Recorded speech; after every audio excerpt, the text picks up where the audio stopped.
Namaste everyone. Today I would like to share with you about success on your spiritual path.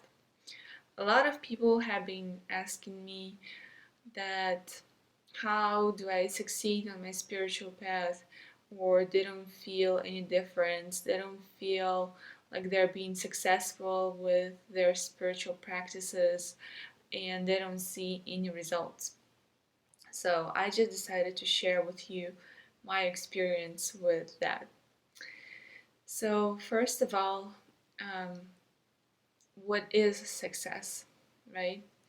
In our economy driven world, we always define success as some sort of a gain, something that happens what we want, what our little self in that way wants, right? And that term success comes from, in my opinion, from a dualistic mind. If you really truly have higher goals and, you know, not like higher goals, more like a big goals, then you will never feel like you're successful. The moment you feel that you are successful, that means you're done, you're finished, and there is no growth or potential. Um, so, how do you know if you're successful or not?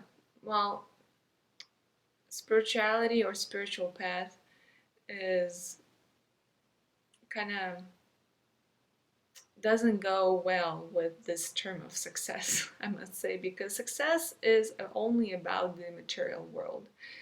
If you set up a goal and then you achieve that goal to earn a certain amount of money by this date, we can say, okay, you're successful.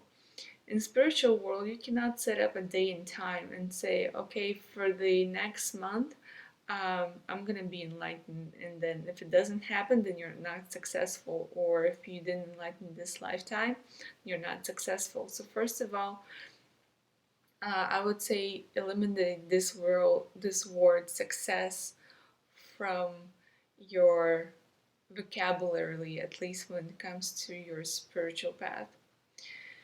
Second thing is that sometimes you do not know whether you have actually succeeded or not. Sometimes what happens is nothing actually happens.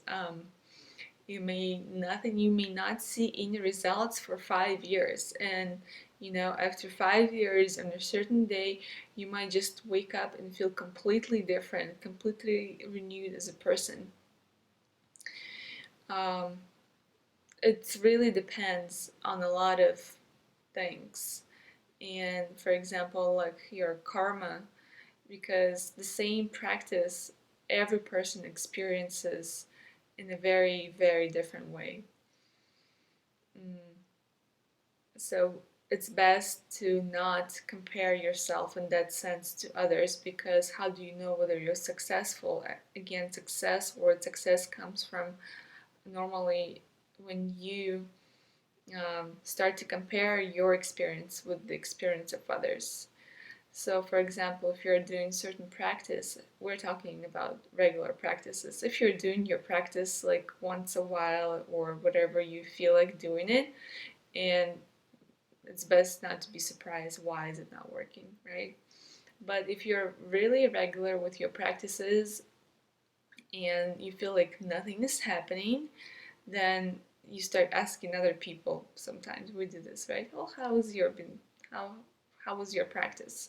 And then they start telling you how they almost exit their body and become united and whatever they're telling you, right?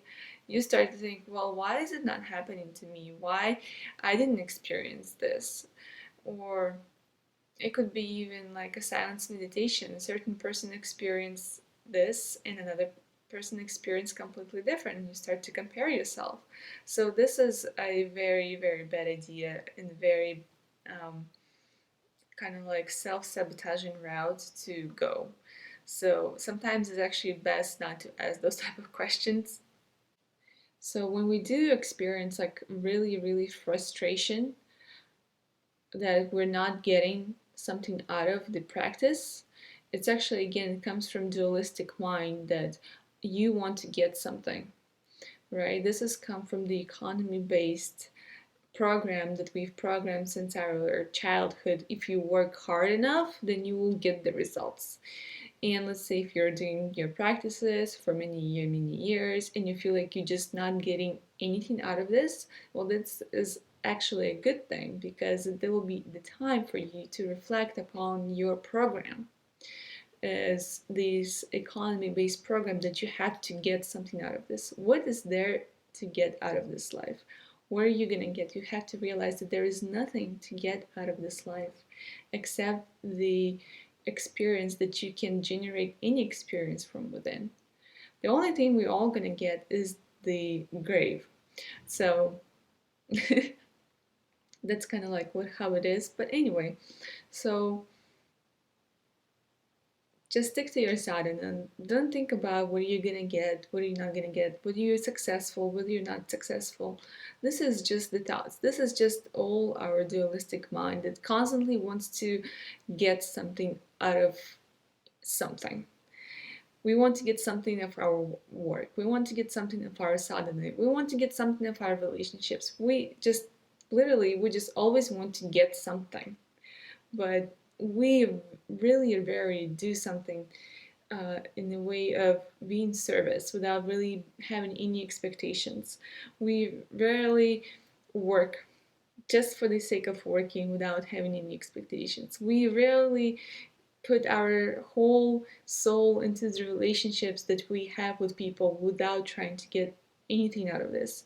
We really rarely try to be in service of others without really trying to get anything out of this.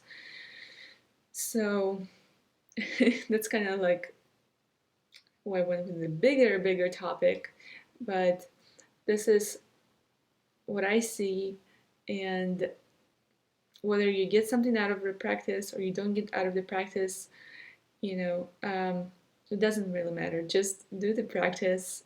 Successful, you can only think about success in terms of the outer materialistic world. Even this is not the best idea sometimes, to think in that terms. So, but when it comes to spirituality, there is really nothing to get. So I hope you like this video. Click thumbs up if you like it, and subscribe to my Instagram. I will see you next time. My pronouns.